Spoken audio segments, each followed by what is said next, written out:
TensorFlow resources. There's also machine learning zero to hero from my best friend Lawrence Marty from the Google team. And there's also the TensorFlow World Conference, and also the TensorFlow Project Review. So thank you for listening. My name is Aaron Mott. You can go to my personal website, aaronhmott.com. Don't forget to send me an email, hi@aaronhmott.com, if you want to ask me a question or just say hi to me. I'm available for 14 hours, 7 days. And you can follow me on Twitter @aaronshop for machine learning and TensorFlow 2.0 updates. And I'll also love you if you follow me. And also, I'll be tweeting out the slide deck on the Twitter account. So thank you for listening. Have a great day. Bye,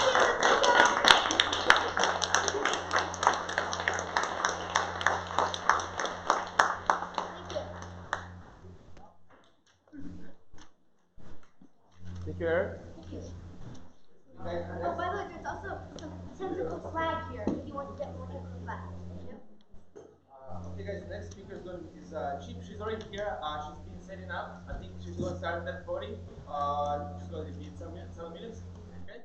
Thank you so much. She's going to talk about machine learning interviews.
Anyone want any more of these limited edition stickers? Here, take how much you want. Limited edition stickers. Yeah, sure. You won't find these anywhere on the internet. Yep. For sure. Okay, last giveaway for 2 TensorFlow stickers. Get one. Thank you, everyone. You're a great audience. Thank you.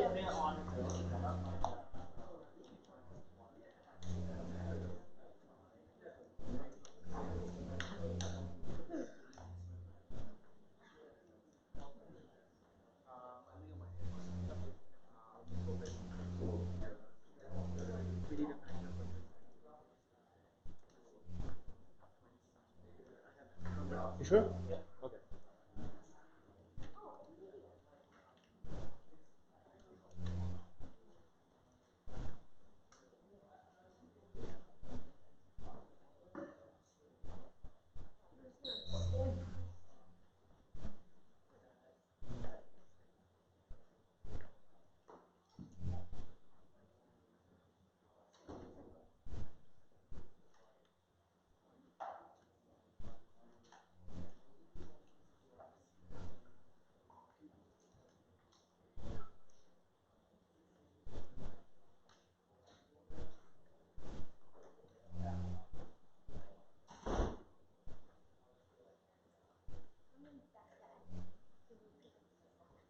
You take one.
talk about machine learning jobs and different type of jobs, and understand the interview mindset. Or I think it should be more correctly entitled like why the interview process is broken. And next talk about the highlight. I think it doesn't work. Okay, this doesn't work. Okay, let me myself. So I used to teach a lot. So I was a TA for like 8 classes, and then I taught a course for 2 years. So I think like one thing about I like about teaching is that some people assume that you're smart and they come to you when they have problems. So over the years, you have a lot of like students and friends. They when they want to go for machine learning jobs, start interviewing, they come and talk to me, and I have like prepare a lot of them for those interviews and also like talk them through the process and the negotiation. And after a while, I realized, like, oh my god, I just keep like the same problems kept coming up over and over again. Maybe just write a book about it. So which is where I am right now. So first, I will talk about machine learning job. So maybe I was hoping to make this session more interactive. So a lot of people ask me the same questions. For example, like what's the difference between like machine learning and data science? So anybody want to volunteer an answer? What do you think is the difference? Or is there no difference?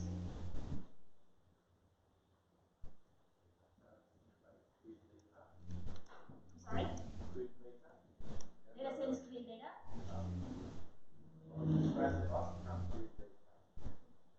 Yeah, I think data science sounds like looking at a lot of data, and I think machine learning is part of data science.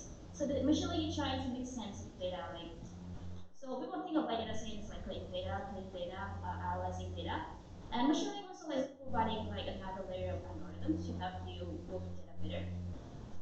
So another thing is like for asking about research versus applied research, what's the difference? So what do you guys think?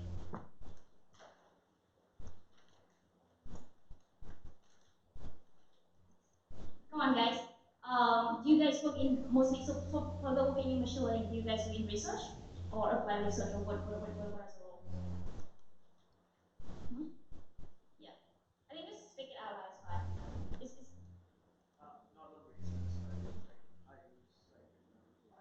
It's scikit-learn. Okay, so it's more like engineering. Ish. Cool. How about you? I think it was trying something. Huh? You wasn't. You were not technical. Oh, okay. Sorry. Sorry. Um. Okay, so I think like research is more of So I'm not sure, like, do you guys want me to go into those definitions, or is this fine? Just keep all of them alone.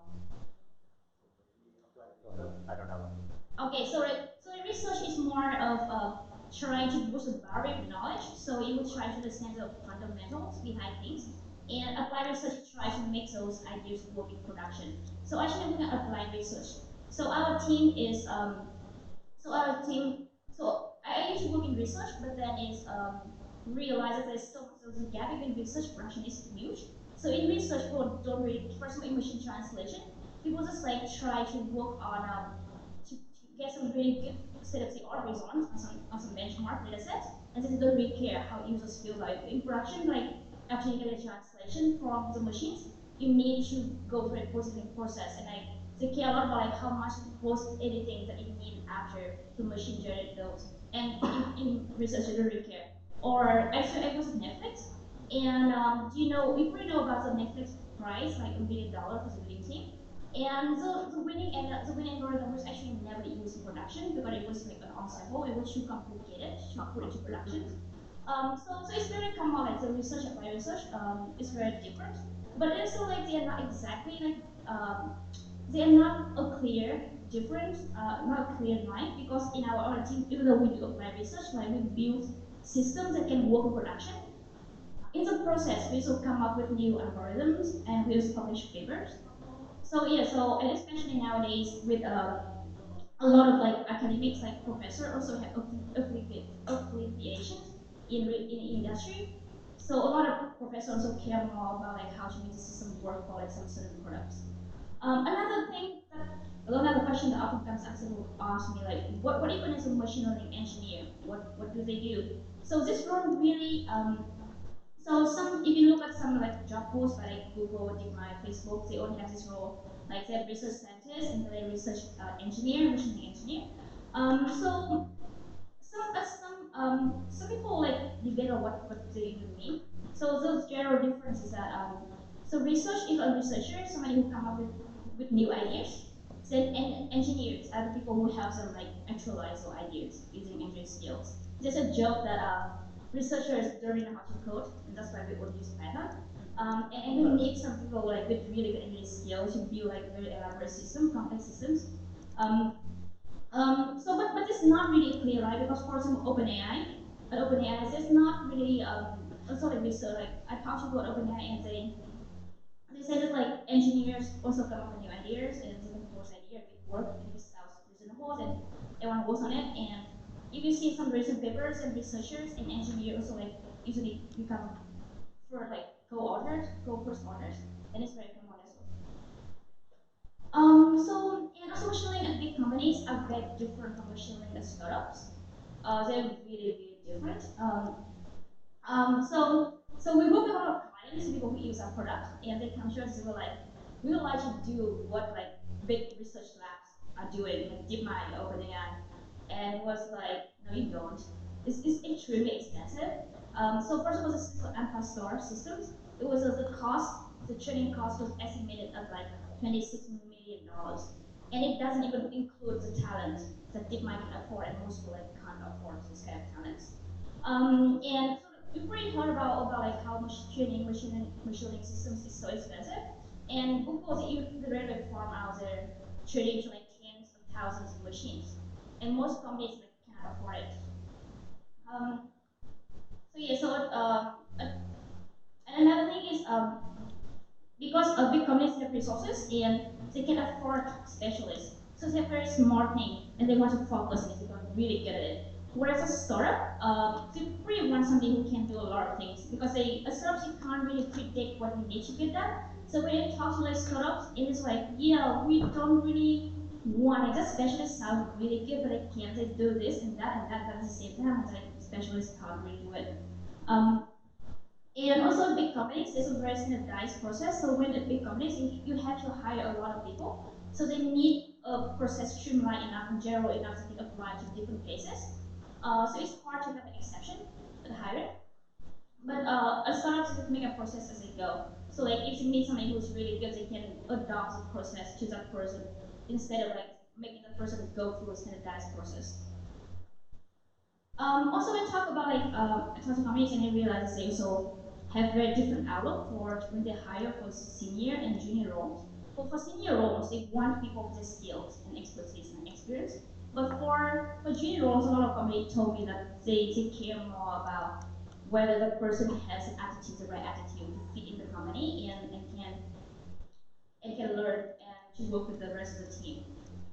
So there's this really this one I cannot name a person, but he has a very important role in a very big company and he told me this like he really disliked recent graduates with bad attitude, which like he was talked back a lot. Like if you tell them, he tells them to do something, and they start asking questions. He was like, no, I just want you to do it, and you just like do it. I think it's not a great attitude, so I don't name him, but it happens at some companies. And another question is that I actually get a lot of messages from people online, and they keep asking me, do you need a PhD? Because like, oh, I want to work on machine learning, but I don't have a PhD, and it's like everyone is looking for people with a PhD. And the answer is like, actually no, you don't need a PhD for a lot of machine learning jobs. If you have a certain job, I see that there are only few research labs actually require PhD for their research position. But I don't think any company require PhD for engineer, like machine engineer role. For example, like first one is a requirement for research scientists at OpenAI. The only two requirements they see like track record with new ideas and experience. So there's no requirement of degrees or anything. And I know that a lot of very one of the most influential researchers actually don't have PhD, as some don't even have like a college degree. Like Alec Bradford, he did DCN and GPT, and he was dropped out of high school. Oh, sorry, dropped out of college. Also, Simon Lookmet. Also, Brett Brockman. Jeremy Howard from Pascal, they also don't have PhD. So it's really it's very common. Okay, I think the next step is like understanding the interval mindset. So I think the first thing to realize is that like companies really hate hiring. I see that. Sorry. I have a question on the previous topic. So if you have like like a engineering degree, but you have experience in coding and you do like a boot camp versus a master's degree, Yeah. would that resonate with companies, or you have to have like some education? Um, You see what I'm saying? Like boot camp versus like a master's degree if you're a science engineer. For me, like when I look at resumes, I don't really care whether it's a boot camp or masters. Of course, there's certain schools that you can choose a master program and have such signals, like in some fancy name schools, so it really has some like good track record to get in them. So we care a little bit of it, but not much. We care more about like yeah, so we really care a lot more about whether you can get things done. So actually it depends. Like some like for example lab school is something that recently got into our radar, and it seems we have really good things from like students coming out of school. So we might like give them interview, but then after that it still depends a lot on our interest still.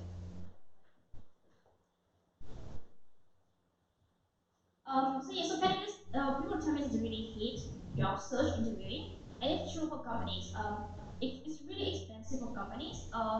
For those who use research agency, like for like recruit agency, it costs they usually charge up like 23% of the first year hire. So like it's easily costs up to $50,000 for engineering hire. It's very stressful for hiring manager. Like if you have a headcount and you cannot find the right person on time, you can look bad on them. And it's very boring for interviewers.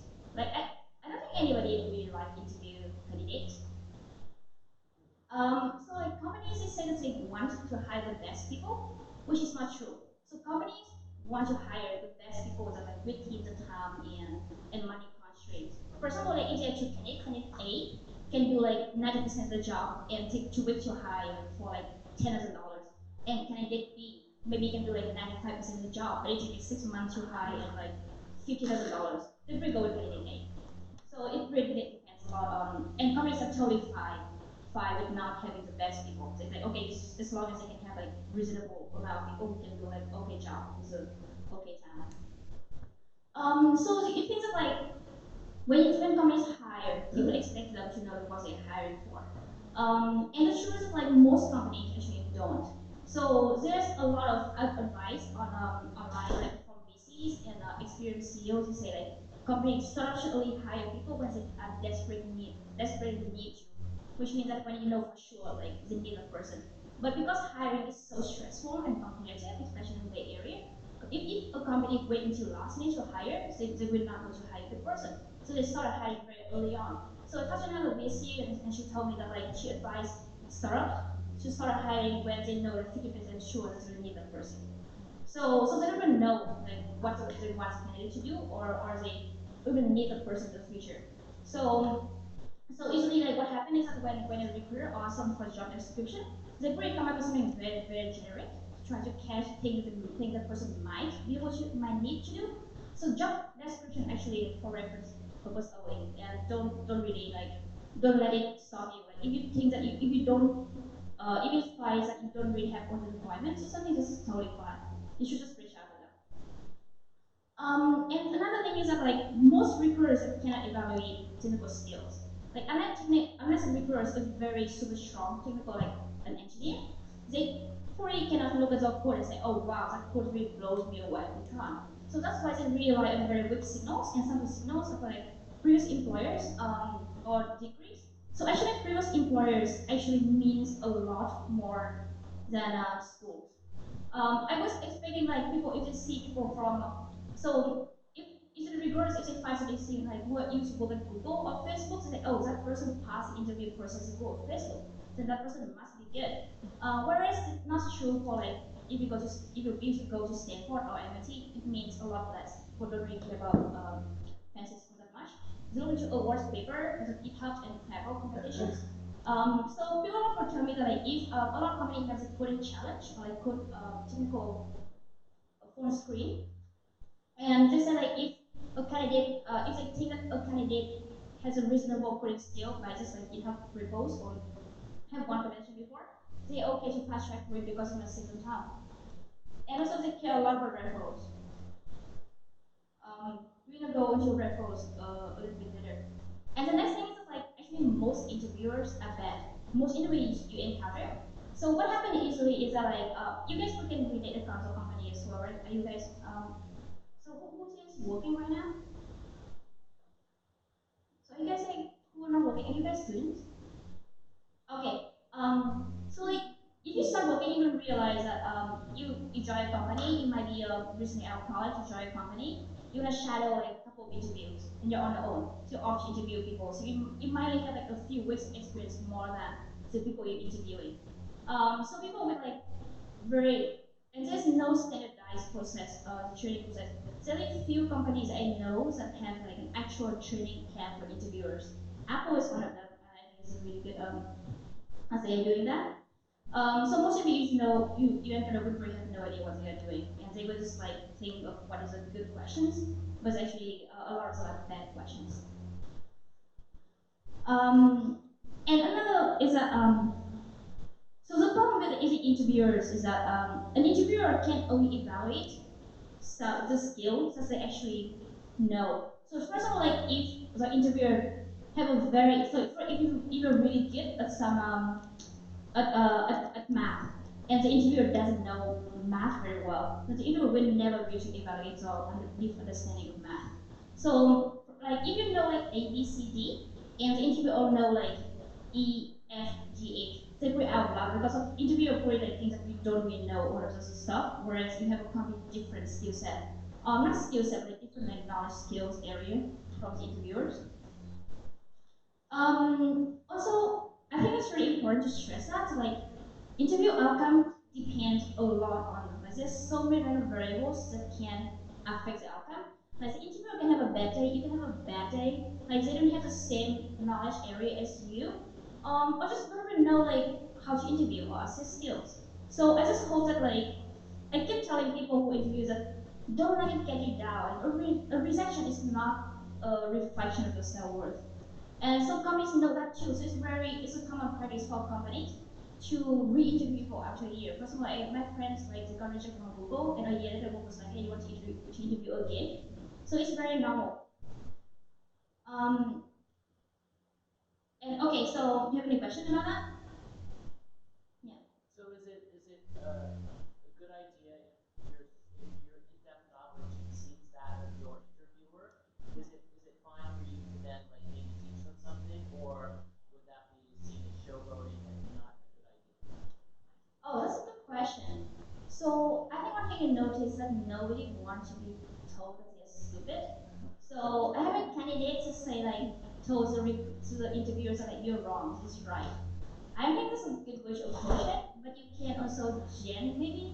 It's very tricky, and I think it would a good interviewer good for me like when I see interviews as a learning process. So I very much interview people who are like more senior than me, and my first time I had to interview somebody who clearly had more experience than I did. I asked me my manager's like I don't think I'm qualified, I don't think I can do it, and he told me that okay you should think of this as a learning experience. Try to get a person to teach you something that they're really good at. So I think a good interviewer would try to get you to show the knowledge instead of you having too much savvy.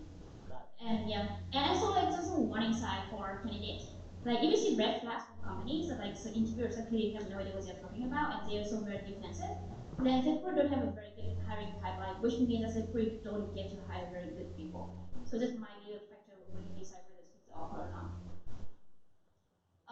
Okay, so recruiting pipeline. I think I'm pretty excited about this actually. So it starts from mostly personal curiosity and also like a lot of questions I get from candidates.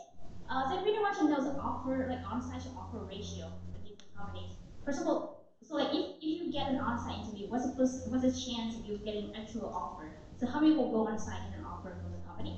Another offer deal rate is mostly from recruiters. They want to know like how many percent of people who are extended offer from the company eventually take the offer. So those are two questions everybody wanted to know. So what I did was that The only source of like public data that I could think of on interview results is Glassdoor. So I went on it, and it took about, it got about like 16,000 reviews from 27 major tech companies. And they are like Google, Amazon, Facebook, stuff, all the regular companies. I only work on a software engineering role, like both junior and senior, also data scientist. So there was no hardware role. So that's why like Apple actually didn't get a lot of software engineering reviews because Apple is actually not a software company. So yeah, for each interview, I got the results, like whether it's like no offer, accept offer, or decline offer. We have the experience, like whether it's negative, positive, or neutral experience, and the difficulty is like hard, medium, and easy.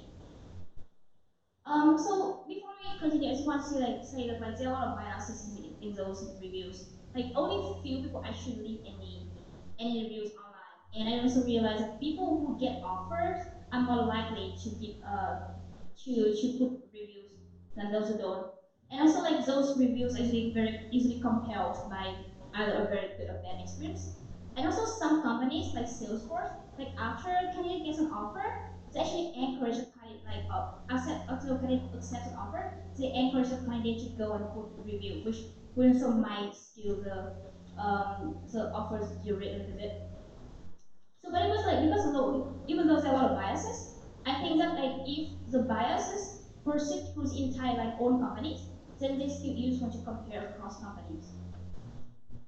So the first thing to notice is like interview feedback like varies very different, like widely, even within the same company. First time I'm here for different roles at Facebook, and you can see they are very different from my past experience or like the difficulty of interview. And the reason is that like there's no standardized training process, so like a candidate might have different experience when they interview different interviewers. So here is the on-site to offer ratio, which is in blue, and the other one is the offer year rate, like accept offer.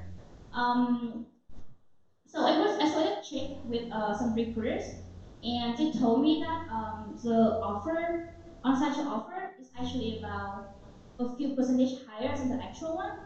And the upsell offer year rate is much higher, like it's about like 10 to 20% higher than actual year rate. And this one thing, like even Salesforce is really high, Ziprecruiter has the highest year rate. It's also the reason is because Salesforce told people like what's the offer to go and give review. So maybe we would like discount some of it as well. So the companies most competitive offers, the most competitive, as in like the lowest on-site offer ratios is the usual suspect, like Gap, Google, Facebook. This another thing that surprised me is that like the very strong correlation between the on-site offer ratio and the offer view rate, which means that the more likely a company to extend an offer, then also the more likely the candidate to accept the offer. So I thought that like first of all Google, like or Facebook, the companies, so you usually think that like companies with very low offer, outside offer, then people should be excited to accept those offer, right? But the truth is that like they are less likely to accept the offer. And I think the reason is that for those very competitive companies, if a candidate passes the interviews, they are very likely to have very good other offer to choose from. So they don't need to choose an offer. And also those companies also known to have very good offer. So people also interview with them to get a counter offer for the job they actually want. I would also think that Google has such a long hiring pipeline. Yeah. Gives you time to interview other places.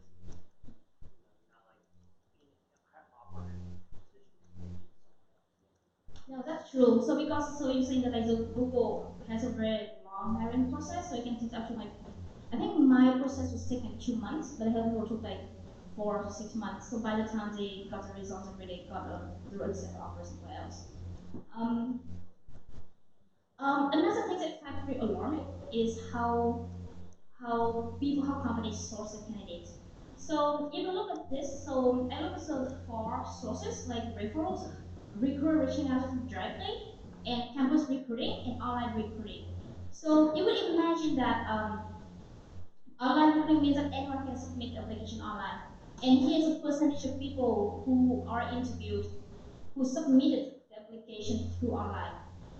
So you see that most of them who get interview get it through campus recruiting. Um, so it means that recruiting and referrals are two highest most important source for recruiting. Um, so so this is very clear that referrals are very important. So I was talking to people. So there's just so much literature online on how important referrals to company, and some online is from YC. He was telling us like the best candidate source I've ever seen are his friends and friends of friends from the network. And so Lucas Bjorn, who sold Figure 8 to Abbott, and he's doing base analysis recently. He says like, yeah, one of his worst hires are from people who he didn't know from his network. So companies really value referrals, and so that's why I always tell candidates like try to get try to get referrals from people inside the company. You can fast track the application a lot faster. And the thing that's really alarming, that so campus recruiting means that companies go to a handful of popular engineering schools to like take a career fair. So if they really hire from some popular engineering schools, and then those who get hired from the schools also refer their friends. So it means that most of companies become sort of like take IB mixer. So they don't really hire from other schools, and it can be very alarming for candidates who didn't go to college or don't have friends who can refer them. So they asked me, so if you don't know anyone or if you didn't go to like MIT or Berkeley, then what do you do? So I think that this not really this there's nothing you can do except like be so good that they can't ignore you. So we told them that what you can't do is try to build up signals that people cannot ignore it. Signals that people see that oh that's clearly indication that they are a good engineer. For example, GitHub, I care about GitHub.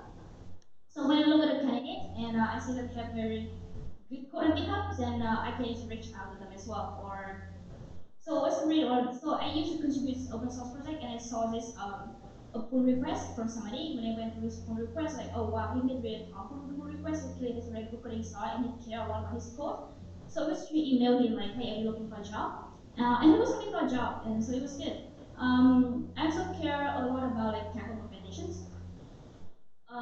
And also, I just want to go back to just like GitHub. So it's something I've been thinking a lot about as well, because companies care about GitHub, and Chris Anderson from Chat actually said that like he would not hire anyone who doesn't have a GitHub account or like GitHub presence.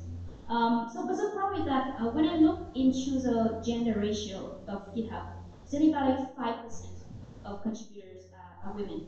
So on average, like women make up about 20% of software engineering roles, but on open source, women only make up like 5%.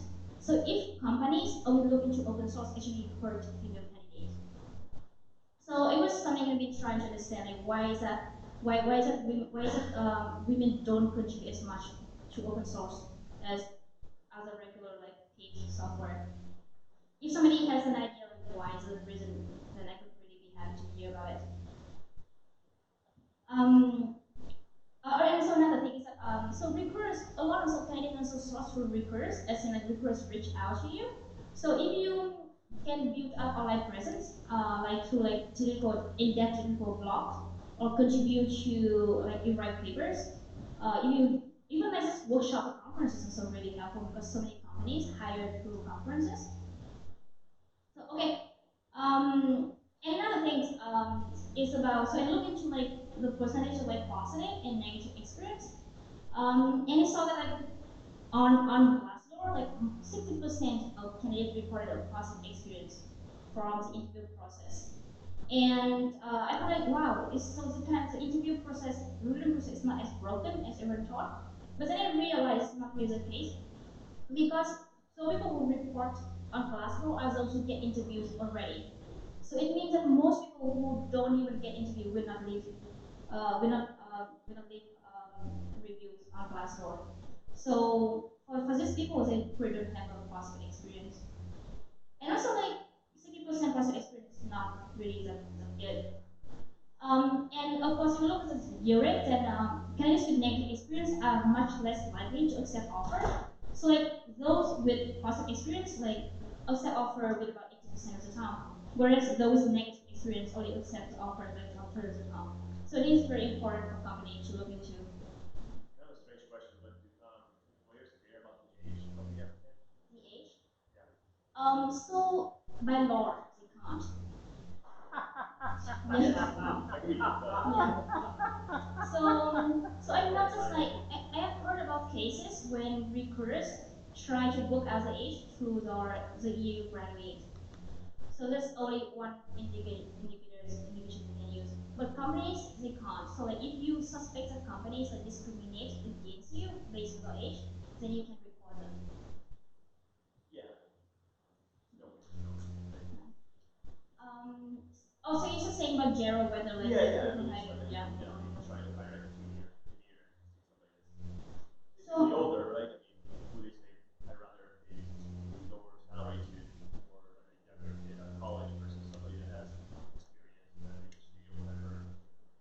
But I mean, does that matter? Or is it more? I mean, I guess I don't know if you guys answer this, but or is it more like can you go if you don't know? I don't care about that stuff. I think it really depends on whether you hire for senior and junior roles. From my experience, you actually pay more on younger people. Uh, Biggest potential. okay. I'm not speaking from my employer's perspective right now. Okay, it's nothing from my company. So even talking about like whether they care about young or like junior or like the age, I think it depends on like whether you hire for junior or senior role. For senior roles, the age doesn't really matter, right? And some companies are very well known to have a very how to say adult like grown up culture, like Netflix. I used to be at Netflix, and everyone was surprised to see me there because Netflix doesn't even they didn't have intern and they don't even hire recent grads. They really hire exclusively senior people who have like 3 to 5 years or more of experience. So it's a very different culture. You don't have like a long table, you don't have like happy hours or anything. You will just like go home to care of the kids. So some other, I mean, MBA also a more grown-up culture. But also there are companies who prefer to hire straight out college kids like Google and Facebook. Then for that case, and they might care about like the age. It's not about the skills. It's more about whether the person can fit in to the cohort. But yeah, I don't think there is. Are you worried about? No, no, just wondering. Yeah. Well, I mean, it is something in mind because I'm trying to get into the tech industry. I work in biotech, Yeah. so not having experience coding and trying to learn and all that, like I'm gonna be a junior or entry level, Yeah. and I'm not sure. I think you just need to build up your resumes, portfolios, and then it really doesn't matter. I feel like either hiring managers don't care about whether you can do the job or not.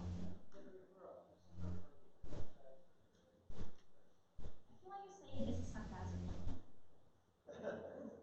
Um, it's actually like oh my gosh. So actually, I'm gonna book on machine learning interviews. I have this thread like on the random stuff I pick up. So you guys like want to hear more about the books or if you have questions, and feel free to like catch me. Okay, that's only like we're almost done with time anyway. So you guys have questions? Yeah. Sorry. Yep. How different is the process for a software engineer interview and a machine learning engineer interview? Like Software engineering and machine learning interview. for Yeah. college grads, like for the ones who You asking about the difference between the software engineering interview and machine learning interview? yeah, like how different are they? Oh, yeah, I was actually thinking of going into this because I actually wrote like the entire book on it. But then I was afraid it wouldn't be enough time. So the machine learning interview process is traditionally like evolved out the software engineering. So machine learning use in industry is so new that people have no idea what they are doing. And lots of companies and they were like, yeah, I don't know how to hire machine learning. So it's okay, like if companies already have a good in-house machine learning teams, and they can use the existing like expert to hire the next candidate. But if your company and you start like, hey, people talk about machine learning thing, how can we use it for our company? Then they don't even know how to start hiring or like what kind of people they need. So they just like adopt software engineering um, interview process. So in general, so you have like all the components that you can see in software engineering interview. First of all, like full screen, or like a coding challenge, whiteboard coding.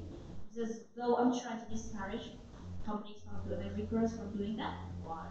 Hmm? Why are you trying to discourage whiteboards? Well, I feel like if we get this discussion, it's gonna be very heated. Um, so so like okay, can I finish answering the questions? Yeah. But also like professional interviews, they also like require more skills. So also like you also want to have good understanding of machine learning algorithms. And you also need to be able to communicate because if the boss doesn't know machine learning, then the boss really wants you to explain things to you. So I actually think that machine learning interviews are actually looking for like unicorn. So who know how to code well, who know machine learning, and then who also like read paper regularly, and then who can communicate well. Like those still exist. So your companies are really struggling to hire good machine learning interview machine learning people, which is a bit of a paradox because there's so many people interested in machine learning roles. So if you have this, so you know about the machine learning course by Andrew on Coursera, it has been enrolled by 2.4 million people. That costs a lot. So what it says, like there's like millions of people trying to get into machine learning. Then why is it still so hard for companies to hire for machine learning? It's because companies looking for like people who don't exist. Um, and also like to answer the whiteboard questions. So I think the software engineering process is very interesting. I think there are a lot of and so and over the last decades, the process has been like more or less standardized across companies. And I think apparently it works for them because they don't want to change. But I think in machine learning is a bit different for software engineering. And for software engineering, you kind of know what output to expect. They have a program, right? You expect this output, and you get people who can get the exact output, right? But for machine learning, you don't know the output. You try to get the algorithms to design and get the output you want. So the kind of thinking is different. So it's less about like getting exactly what you want, but more about designing the system that can output the things that you want. So that's why like I feel like sometimes whiteboard interviews with like traditional question like write a LinkedIn um, or write a quick source query not very accurately capture. So for machine learning, would a Jupyter notebook interview be a better thing? Show your machine learning skills through a Jupyter notebook. So I think there are like several alternative formats I have seen company adopt. One thing is debugging. So you give them a code about this algorithms and say it's supposed to do this, but then it doesn't converge. Then how would you fix it? I think it's a really good interview format. Another is code comprehension. So you give them this like not code like tell me what it does, and so if you wanted to do differently, how would you change it? Another that is very popular nowadays in machine learning interviews is take-home assignments. So you give them an extra task that the company care about and give them like a weekend to do it, which is like usually give good outcome for companies. But again, it's so like very it's not good for candidates who have other. So it might be good for candidates who just like don't have family, but like those who have families and need to spend the weekends with families, and it's probably not a good idea. So I think it's still an ongoing process. We're trying to come up with a good format for it. I was asking the same question, like how is the interview process in the big tech companies different, like from software engineering position? Say it's a software engineer position, the system is standard, like you have a full screen and then whiteboard 4 or 5 interviews. Like for a machine learning engineer, like say for Google or Facebook, like how do those rounds differ from a software engineer? So it's very interesting. It's a good question. Even though like look at Facebook or Google, and they hire at the company level, then you don't know what team you're gonna be in. So it's actually so the process for machine learning engineers is actually not too different from the process for software engineering. Actually went through the process of what was Google and didn't see, except for once, my second time it was specifically because the team at Google wanted me. So we actually so they actually interview the first best person role. So they had people from the team and asked me special machine learning interview. But when I was asking my friends for machine learning interview in machine learning engineering, so there was not much different unless you know the specific what team wants you and the interview. Like, I'm more concerned about the technical side of things. Like, what do they ask? Like, they have a machine learning round. So, do they focus on the basics, like all the algorithms, or like, do they focus on practical experience, or they give a open-ended question and ask, like, how do you design this? It really depends it really depends on the role and company as well. And I think we run out of time, but I think in my book I have a very I have like 5 chapters on different aspects of machine interview. So I hope we can also talk about this in the times up. So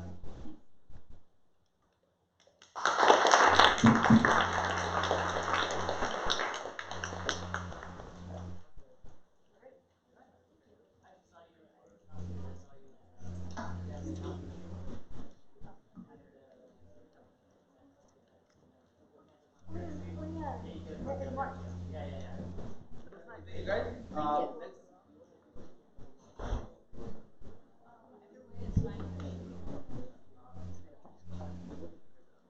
So guys, the next speaker page is going to talk with us about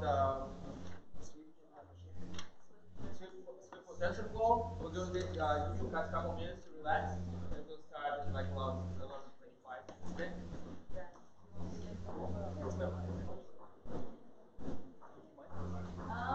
Yes.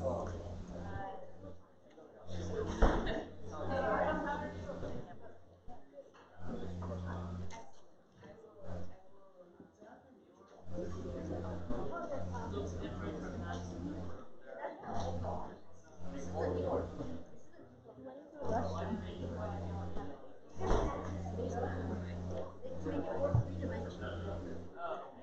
That one looks actually more They got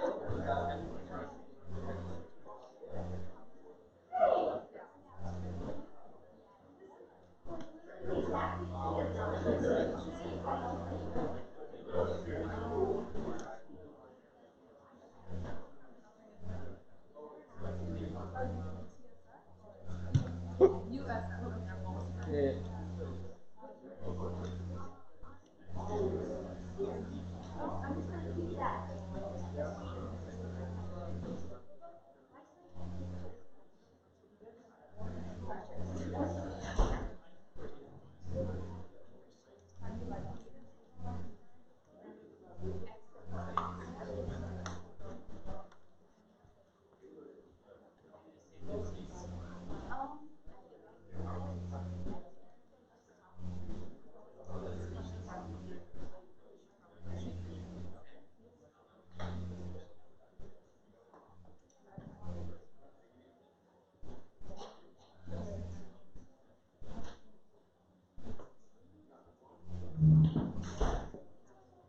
great shoes. I love pop color. Oh wow, very cool. Wow, nice.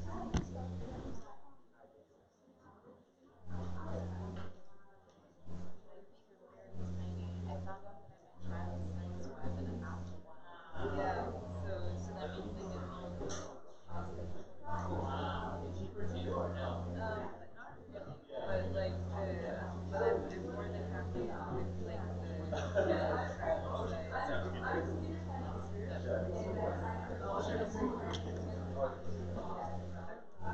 So it's mostly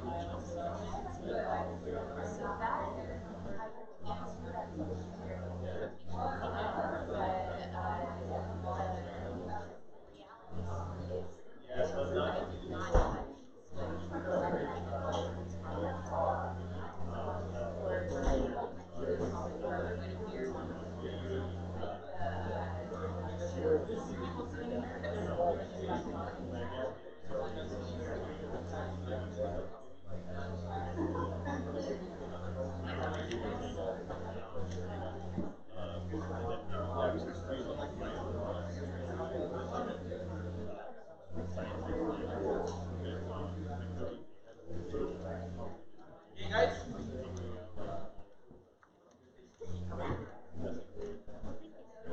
Guys?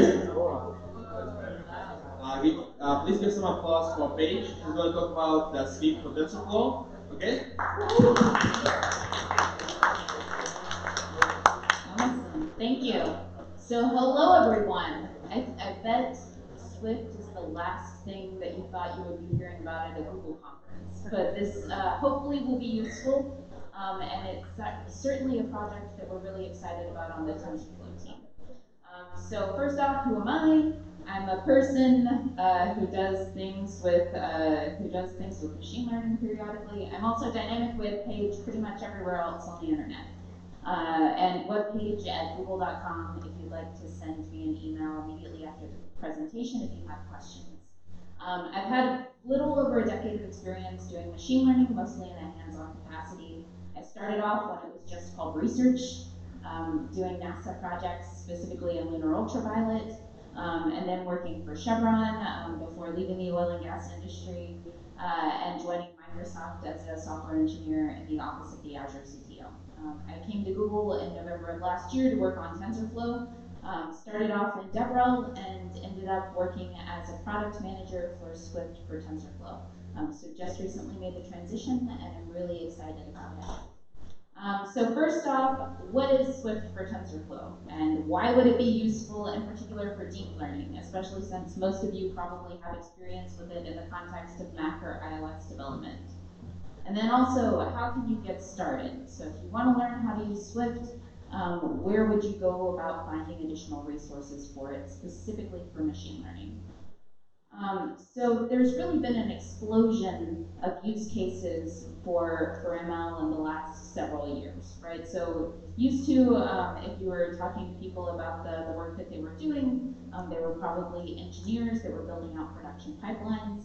And now it's anybody who can call a REST API, can integrate things like object detection or face detection, or even plain text to image description into their applications. And that's awesome, but it also means that we need to be more conscientious and more robust than ever about these systems that we architect.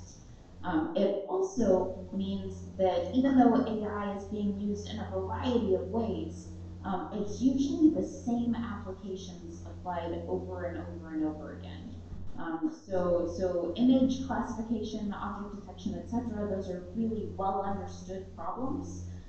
They have a lot of different use cases that can be expressed, but you also run into the reality that more and more machine learning papers are being produced every day. So even though some of them are like I was saying, duplicate research or research that's just kind of proving or making mild tweaks to existing algorithms, the field is exploding. It's actually, it's more than Moore's law, right? So we have passed Moore's law in terms of machine learning paper production. The other really interesting thing, right, is that every time you see a step change improvement in accuracy, or a step change, like a considerable improvement in the ability for a model to make a prediction, it isn't because they're just reapplying the new techniques or reapplying the newer techniques with a little minor tweak. It's because they do really interesting things like algorithmic fusion. So an example, and I think I'm going to talk about this a little bit later in the presentation, is AlphaGo. So the model that was built by DeepMind that was able to beat a human at the game of Go, something that computer scientists thought would never be accomplished. This wasn't by using traditional techniques. It wasn't even by using Python. It was by using C++ and a combination of Monte Carlo tree search with well-known and understood deep learning use cases and tools. So based on that, right, and based on the necessity of things like algorithmic fusion, being able to apply old school techniques with these new school methods, we really think that engineers are going to have to be able to start experimenting at lower levels and more rapidly than they had ever done before. So deep learning obviously is changing all aspects of Google and Alphabet. It's integrated into every product you use, from Android phones to Gmail, Like if you have autocomplete in your email, congratulations, you've used TensorFlow. Like it's everywhere that you could hope to look. And it's going to become more and more important as the days progress. It's also really interesting to think that many of the methods that are being applied in production today aren't necessarily deep learning, they're just linear methods. So things like traditional machine learning, logistic regression, or support vector machines, or boosted trees, or something like that. All of those are what you probably experience in sort of corporate situations and corporate applications today. Another thing that's really important to note is that we're seeing an explosion of accelerated hardware.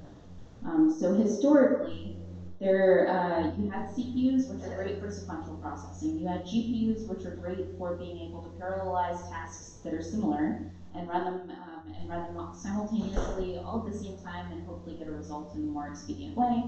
And then you had things like specialized hardware TPUs for linear algebra, for being able to do these very complex matmulls very, very quickly. So great chips for highly specialized tasks, right? But if you look at the gap between processing power for CPUs and GPUs, that gap was relatively narrow. It was, sort of well understood, and in general, the CPUs could keep up with your specialized hardware. That's not going to be the case in the next 5 years. So CPUs, we've pretty much grabbed every ounce of productivity we can get out of them. GPUs, not yet, I wouldn't say, but really specialized hardware is where it's going to be at in the very near future, and CPUs won't be able to keep up with them, at least not without help of a more robust language than Python, which I'm sure all of you know is sort of limited in terms of the GIL, right? Like, so single-threaded. So Swift for TensorFlow. Why is this useful, right? What is Swift really? And first off, actually, let me do kind of a myth-busting check. How many of you think that Swift can only run on Apple devices? Cool. Okay, cool. So maybe everybody already knows this.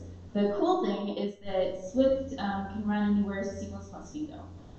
So that means Linux, Mac, Windows, iOS, Android, and also embedded devices, M-series embedded devices. It's also fast. It often has performance parity with C and C++. And it also has interop with C, C++, and Python. So you can just import Python, use it as you would normally, or import C++ headers and extend them and add your own functionality. This is important because I'd like to tell a story. So Google Video kept losing to this little upstart startup a while back because the upstart startup was able to rapidly iterate and produce new features very, very quickly. So they were rolling out these new capabilities, and it would take Google engineers months to re-architect the same thing. And they were confused as to why this was happening. And then eventually they acquired the startup, and they found out why. And it was because the startup was experimenting with high-level features using Python rather than C++. So by virtue of using this language that gave them the ability to rapidly prototype, they were able to turn out things that were useful in a quicker way. And eventually Google started adopting Python more because it was able to experiment with high-level features in this way. Increasingly though, remember the concept of algorithmic fusion. We're seeing deep learning researchers want to apply that same concept of rapid iteration, rapid prototyping to lower scale features. So things like distribution and the creation of custom kernels. And you can't really do that with C++ today, or at least not the rapid type. Like all of the work is being done in C++, but it's very slow going. So the hope is that Swift, which has performance parity with C++, but a syntax that looks quite similar to Python, would be able to give them a little bit of a leg up in this arms race to incorporate new sort of groundbreaking AI techniques. So if you've never seen Swift code, it looks a little bit like this. If you squint, it's kind of similar to Python. maybe a few more lets, a couple more squiggly braces, right? But the nice thing is that it's intuitive, it's readable, and it's also, you can use eager execution in order to get responses back immediately. And if you want to build an image classification model in Swift, it looks quite similar to doing the same thing in Keras. So I'm not sure if there were any presentations earlier today about TensorFlow, maybe TensorFlow 2.0 with Keras, but it probably looked a little bit similar to this in order to implement like the canonical MNIST training model.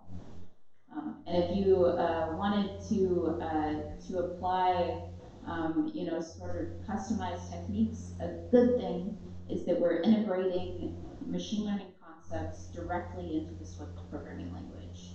So any function that you create using Swift, so it doesn't have to be machine learning related, it just has to be a function, is differentiable just by practicing it or decorating it with the add differentiable signal. Simple. So training a model, again, pretty straightforward. You define an optimizer, some variables in a context, and then you're off to the races. Okay? And all you have to do is kind of map your gradients and your losses and update them, and you're good to go. So Swift for machine learning, why is it particularly well suited? So it's cross-platform, we already talked about this. It goes anywhere that C++ can go, and it's just as fast. It's also syntactically very similar to Kotlin if you're an Android or iOS developer. However, I want to be very, very clear that I do not recommend in the slightest that you start developing UI for Android using Swift. The nice thing, well, it's true. The nice thing is that if you have a Swift model, or if you have any sort of Swift backend shenanigans that you would be interested in incorporating into your app, it compiles down to a .so file, and you can just use it the same as you would any other library. So it's quite nice.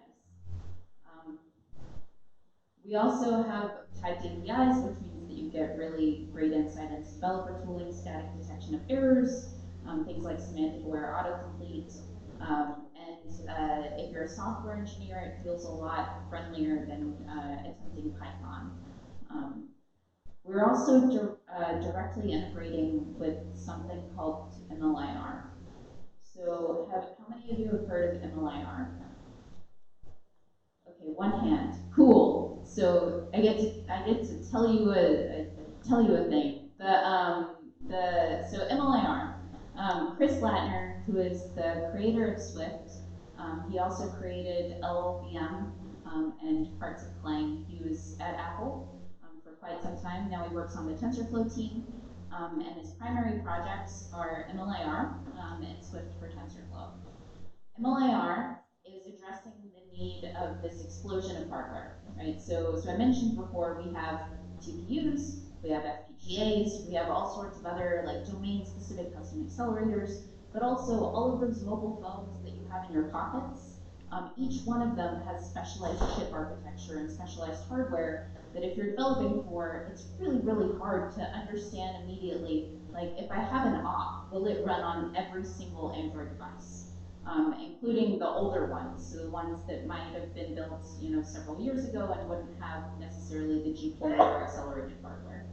And also, if I build an app and it's using something like TF Lite and I want to deploy it on an iOS device, would it have the same performance as something that was implemented with CoreML, for example?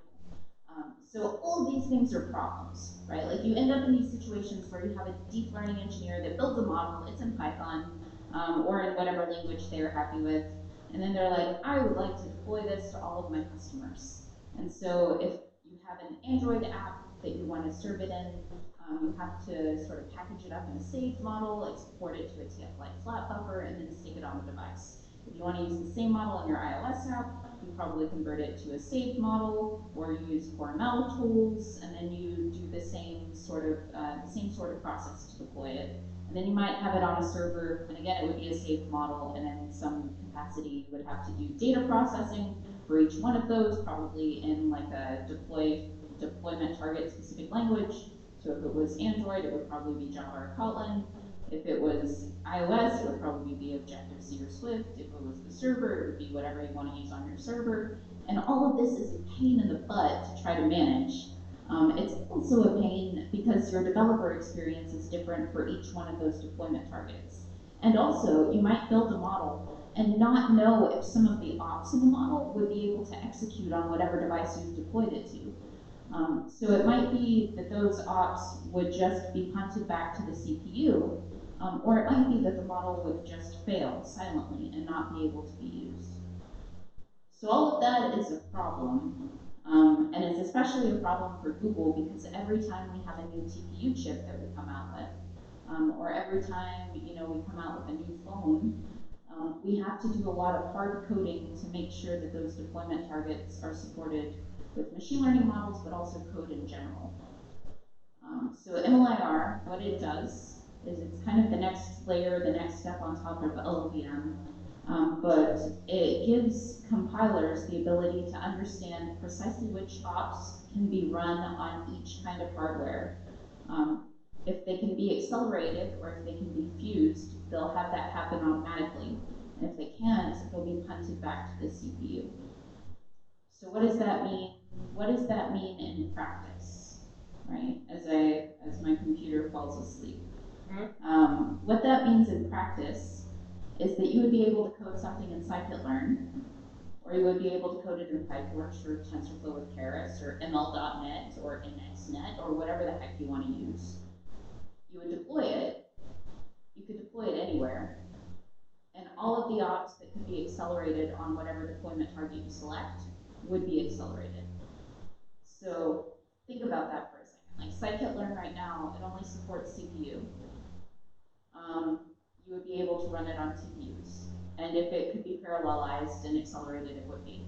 And they have a boosted trees implementation that would benefit from that, for example. And all of this would be done without any developer-facing changes. So you wouldn't have to make any modifications to your code. It would just happen automatically. So MLIR is really cool. And Swift is being used to implement kind of the piece that I was mentioning about custom lowering to the compiler for MLIR. Swift is also great at interop.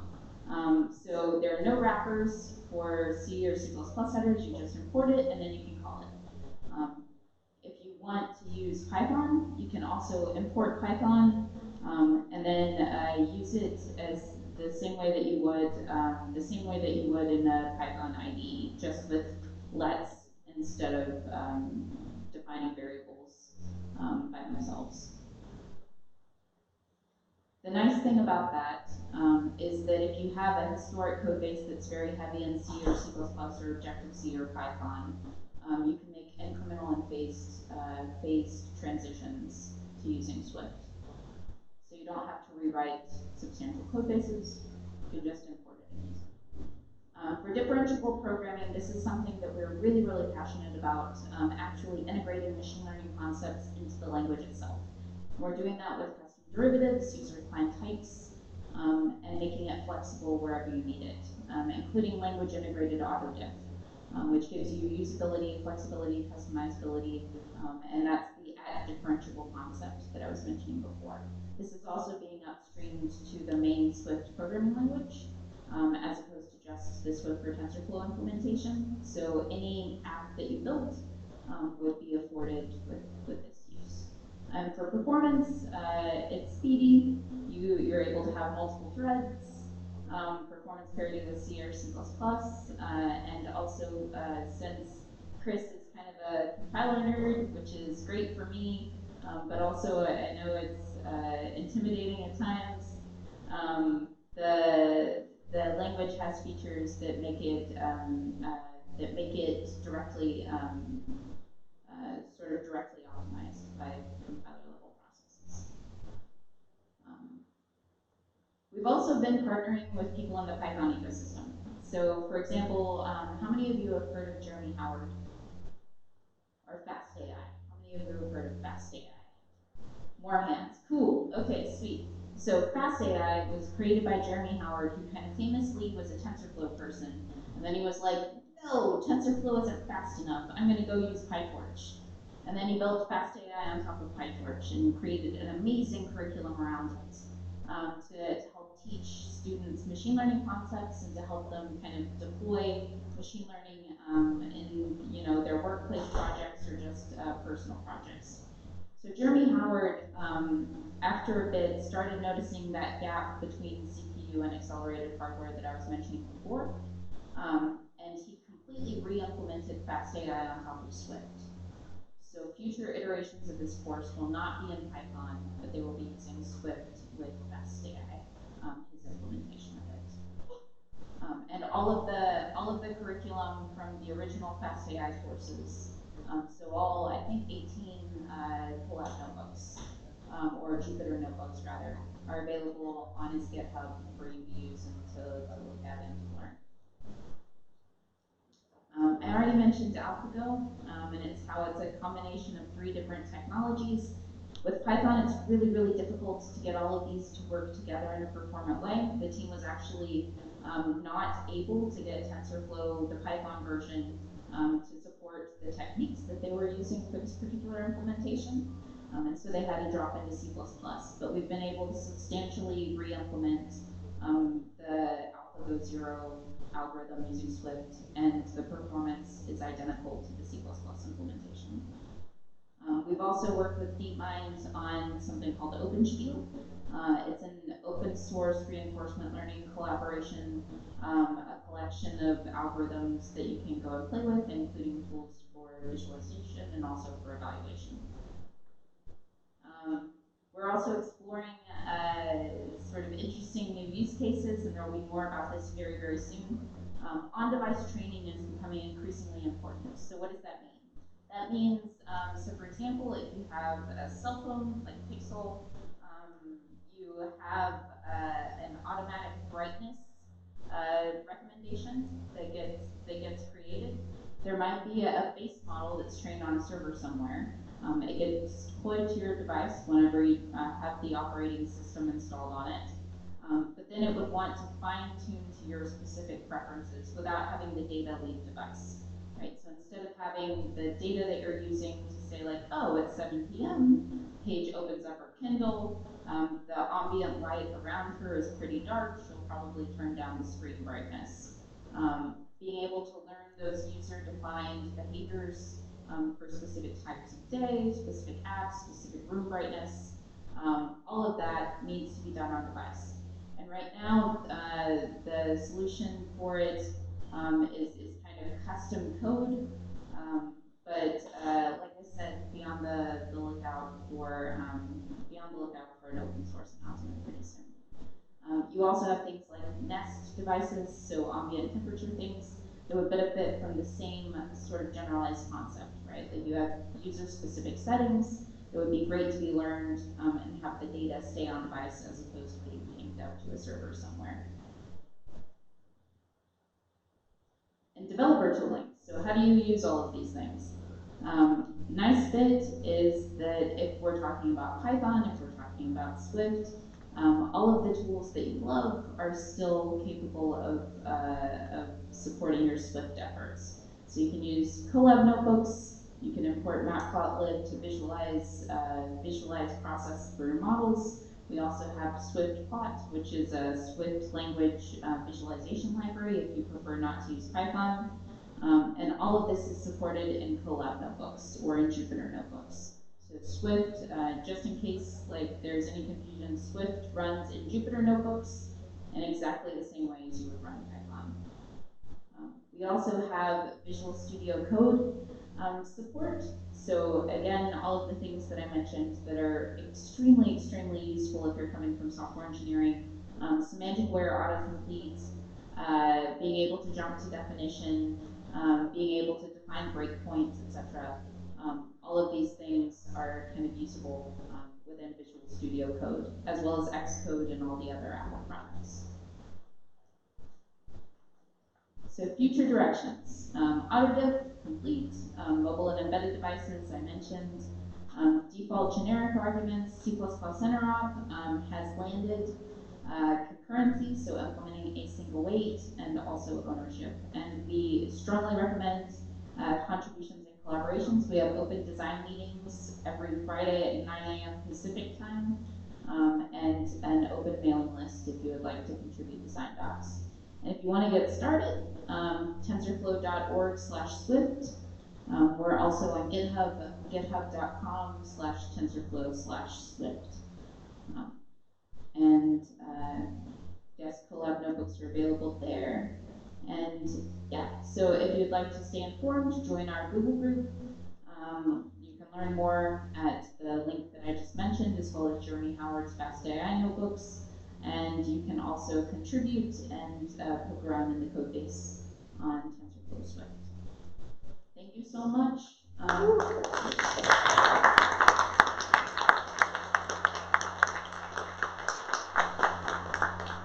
Does anyone have any questions? Yes, go for it. So why not Go? I mean, because like Right. Go does very well at like parallel processing and concurrency. So and it's also in-house for Google. So how did Swift win out over Go? Right. So I think part of the reason why Swift won for Go is because sort of the way that Swift defines types isn't integrated into the language itself.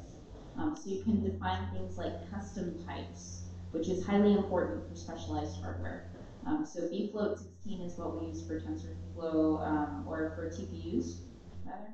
And then there are also other kinds of specialized hardware architectures that are getting down to like 4-bit requirements for their deployment targets. So Swift being able to flexibly define those types, having integrations directly with the compiler, whereas Go does not. And then also, I think part of it too is because Chris worked so closely with the LLVM folks and the Clang folks to build a C++ and C to build out the C and C++ interop story that Go doesn't have today. I don't believe. So I think those are the primary reasons. But it's a great question. Hi, I'm actually an Android developer primarily working on Kotlin. Yes. So what would you say if I have to do anything with machine learning? Do you think Swift is very much required or Kotlin will make it someday? Excellent. So the question was, I'm an Android developer, I know Kotlin, should I learn Swift? Yeah. Yeah. So I know there are no plans currently to have Kotlin supported as a language for TensorFlow. Right now, just 2 languages for developer-facing APIs are supported, Swift and Python. C++ isn't even supported as. What about JavaScript? Wasn't there TensorFlow.js? Yes, so TensorFlow.js is supported, but primarily not from a, how do I explain this? For just deployment and not for training. For deployment and for transfer learning in browsers. So not full-scale training, not distributed training, but for transfer learning and for inferencing. So that is a great point. But I would recommend that if you wanted to learn machine learning, you're coming from the background of Kotlin, Swift would probably be more friendly to understand than Python. I know that, so please don't throw anything at me. I've been using Python since I guess 2007, so it's been a while, and I still love it. I think that it's great for many purposes.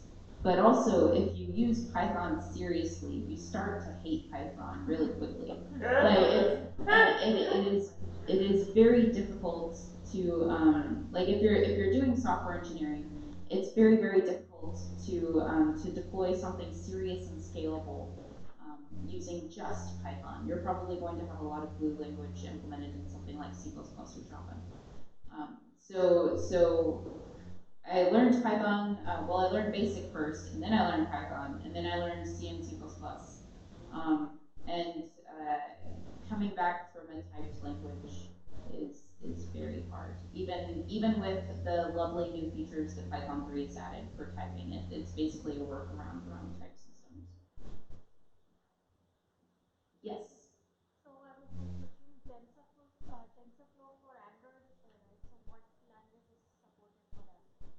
So the question is, if you wanted to use TensorFlow for Android devices, what languages are supported? A lot of great work has been done on the inferencing front. So there are two options, right? So there's on-device training, so the model personalization that I was mentioning before, and then there's inference, which is just like I built a model using some language and I want to deploy it so that people can use it. So for that scenario, for inference only, you can use something called TF Lite, and a variety of languages are supported for that. So you can use Java, Kotlin, Swift, even Python, anything that you want essentially with TF Lite. But what is happening is that your model is just being exported to a TF Lite flat buffer. So it's not really giving you the full sort of the full capabilities of machine learning. It's just kind of a model that somebody else has created that you have to use.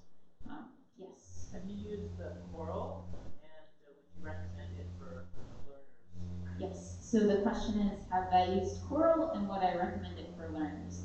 I think it's cool. I've used it for one thing, which is to the TF Lite team was building a cube that would detect specific people's voices and then light up an LED of specific color for if it detected your voice. That's the only thing I've used it for.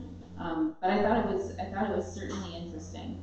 I think the industrial applications of things like Coral, edge TPUs are really interesting in the sense that you can imagine like a scenario where you have a video camera and you're surveilling the world, and you only want actually real world scenario, you're Amazon Go, right? Like you're one of those stores with lots and lots of different things placed on shelves, and you want for your machine learning model to start detecting what item has been plucked off a shelf, but only if you see a human face. So like if a human walks by, your first model would just want to detect, okay, cool, I see a human, let's start monitoring and see what they pick up from the shelf. Because otherwise it would be a huge waste of power and a huge waste of processing power to just constantly be doing the sort of image segmentation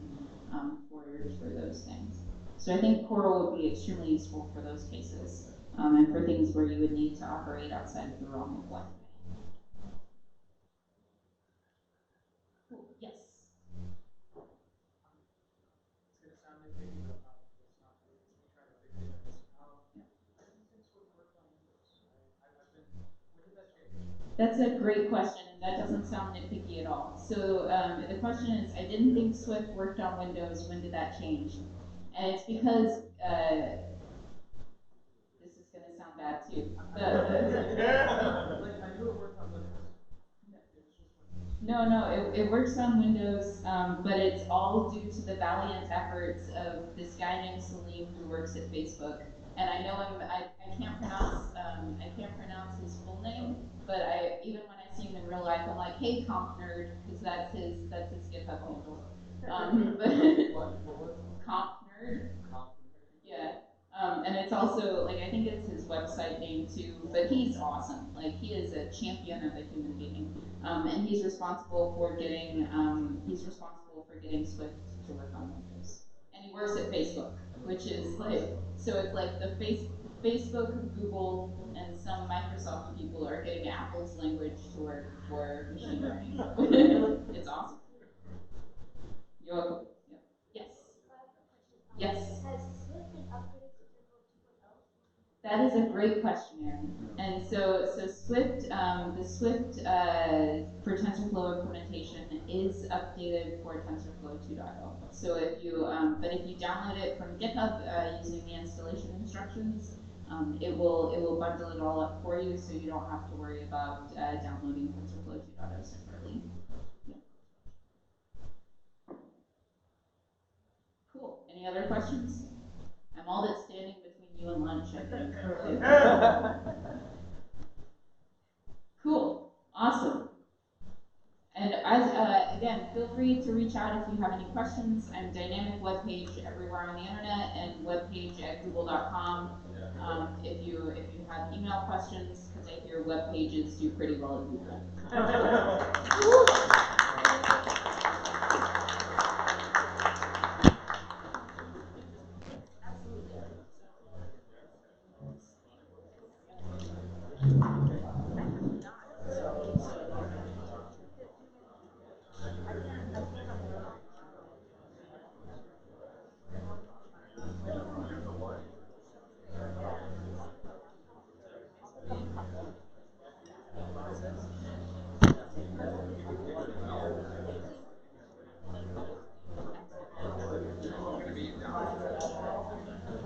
That's awesome.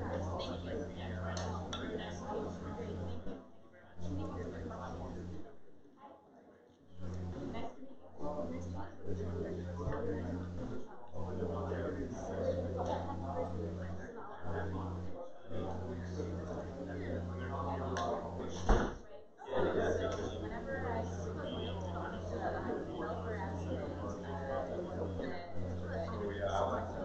So I was gonna say, like, That's almost like, damn it, now we gotta learn something.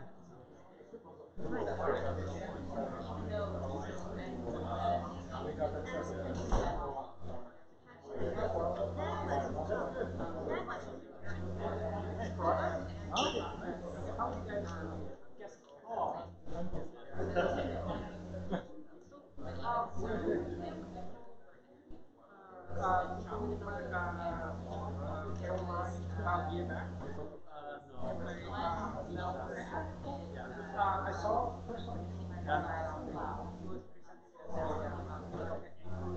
Yes, yes. Oh, yeah, he did, yeah, speak at the Bengal meetup. Yes, that's correct.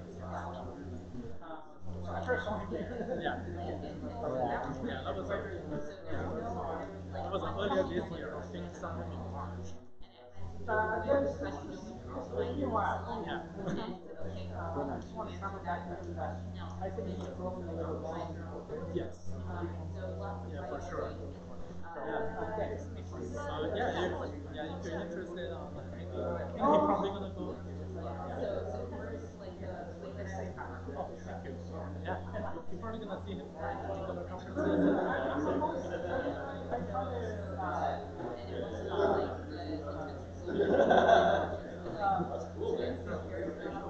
All right. Yeah. Thank you very much. Good job. Oh, thank you. No, good job to all, both of you. Oh, that's why I want to say.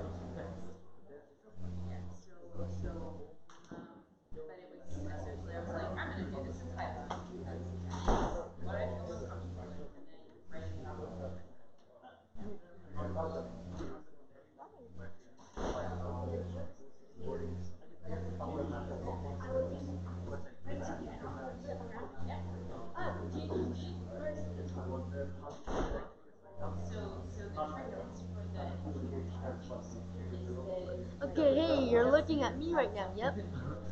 Yep. You're looking at me. Me. Yeah, you're having a lot of fun here.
Cam, it's me.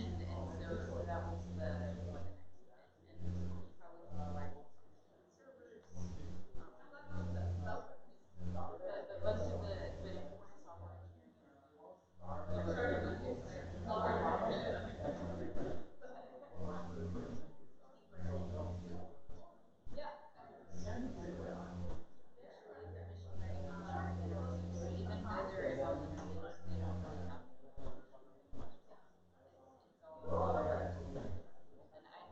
Hey, Dad, guess what?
there are two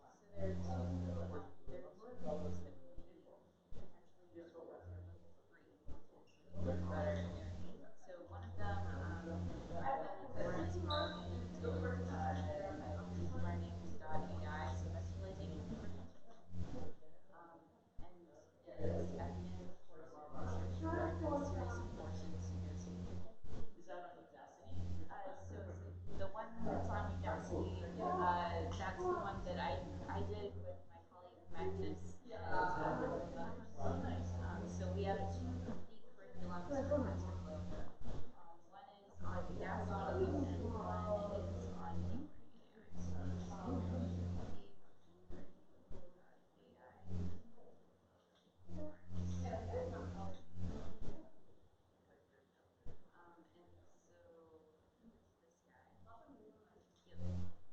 so there are multiple sort of modules in the course. So that's Coursera?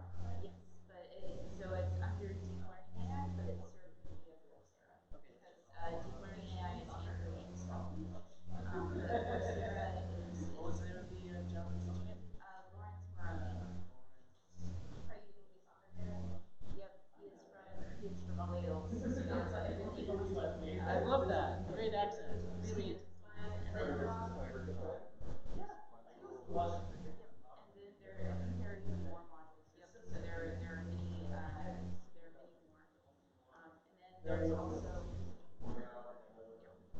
And then there's also the Udacity. And that's a free thing because of Yep. Very cool. Udacity is also completely free. That's good.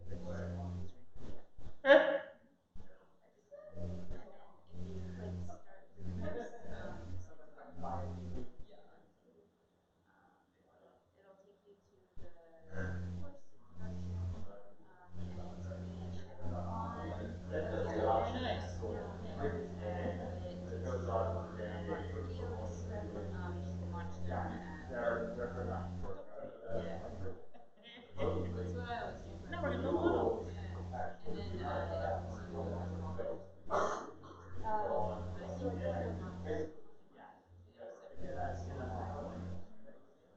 both of them are great. Like I mean, both.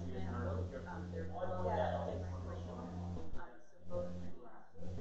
Udacity is probably a little bit less intense to get started, but if people are interested in learning their course. Just ask one last question. You can ask many questions. So what is your daily, like what do you read on a daily basis in order to keep up with what's happening with machine learning and artificial intelligence? So that is a tall ask in the sense that I think everybody is tested by the market. Twitter is surprisingly good. If you follow the people who follow like Jeff Dean and Andrew Yang on Twitter. Jeff Dean and Yep, and Aaron Benjamin, he's also on Twitter. But a really cool thing is something called archive-salmon, which was created by this guy named it's a long word, but if you're interested in potentially learning about machine learning, Scrapes archive for everything related to machine learning or AI. And it serves them to you in a way that you can see which ones have pictures. Oh, very nice. Yeah, so those are always the ones I read first. Right.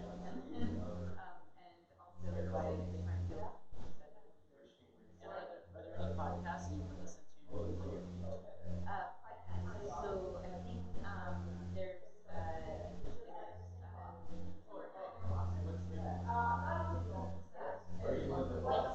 Let's Read podcast is good.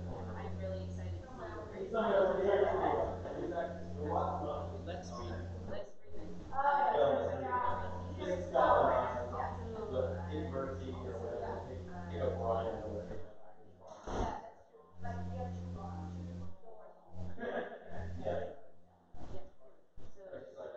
Is this week in machine learning.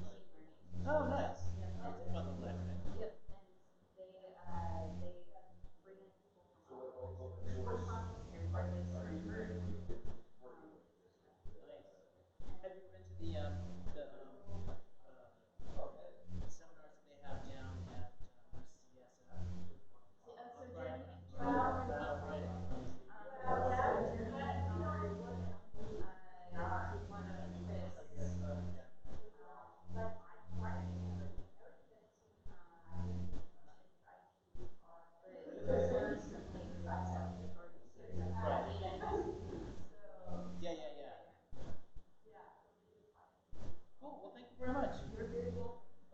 the giant line.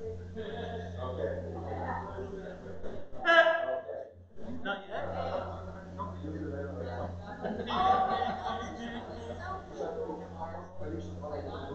Apparently not.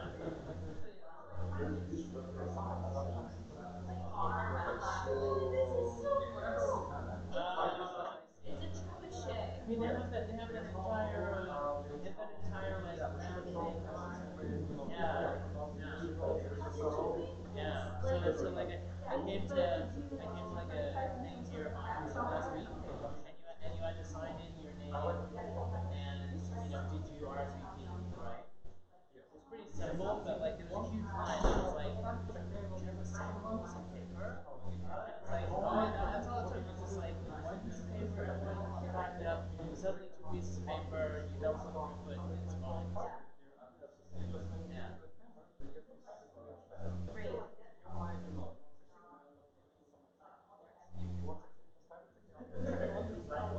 Thank you. This is so rad. Like the and this.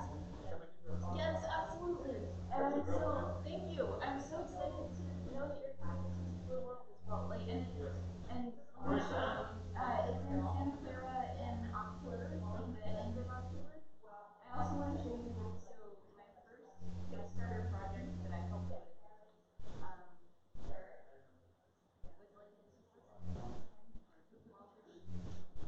Great records? Well, no, so it's the same concept, just applied to records. A laser, a computer controlled laser? Laser cutting out and you pop off the pieces. But this is much cooler than these. No. Wait, so the record turns into this dinosaur looking thing? Yes. Wow. This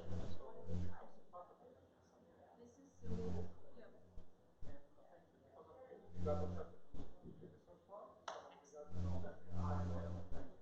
Excellent. And that was through Zach Stone. Not debatable.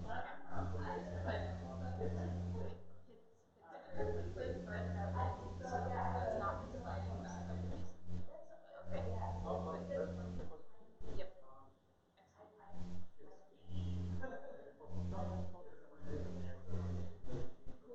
And if you want to hang out during the Tales of the World, let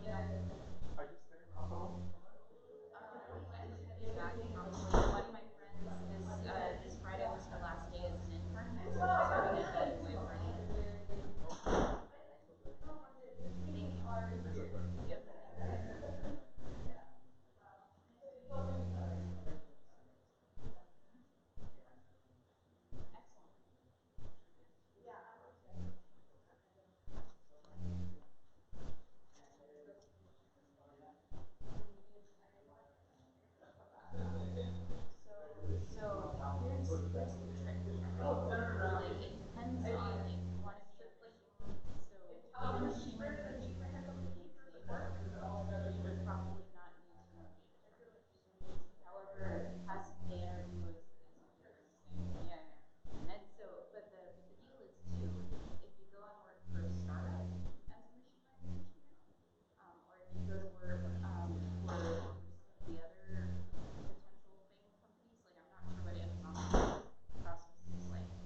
So if you're trying to get interviews with people, I'm a big fan of learning one thing at a time.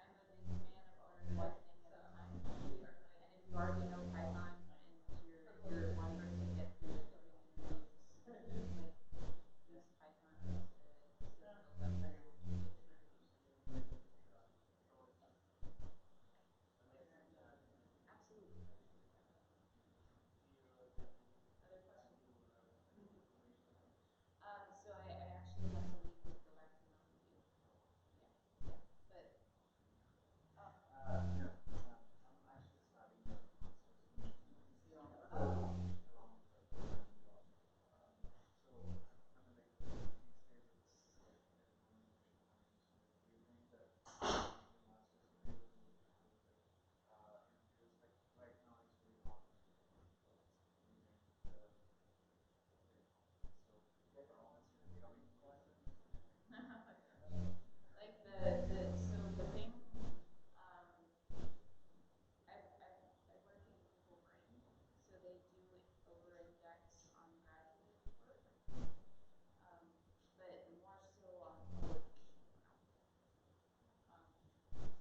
question in the sense that we're, it's a tricky question in the sense that I agree.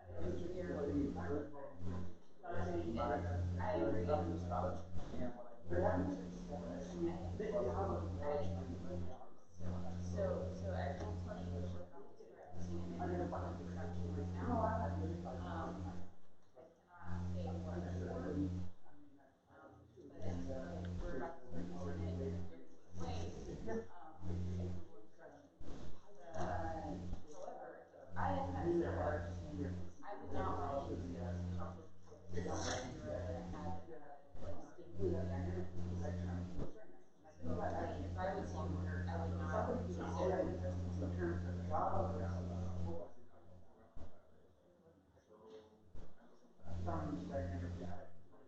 devices where they're deploying servers and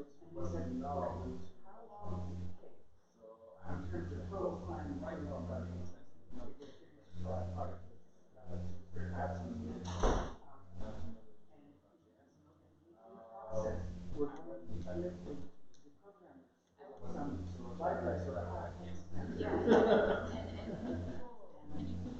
Python is a pain in the and like TF Lite, you start getting into the more architecture, it looks more and if you have a team of developers that are used to things like C++, Kotlin, or Java, or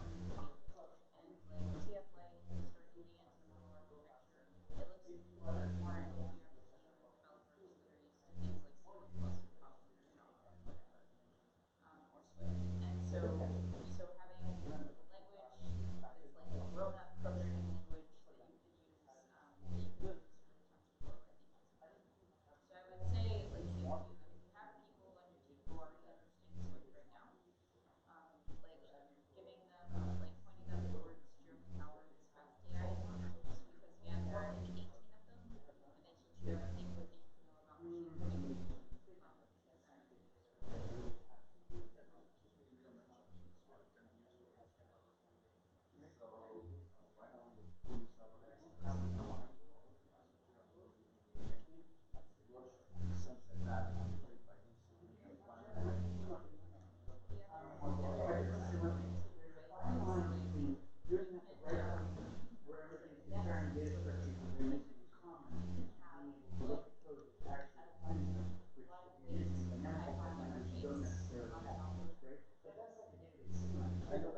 learning.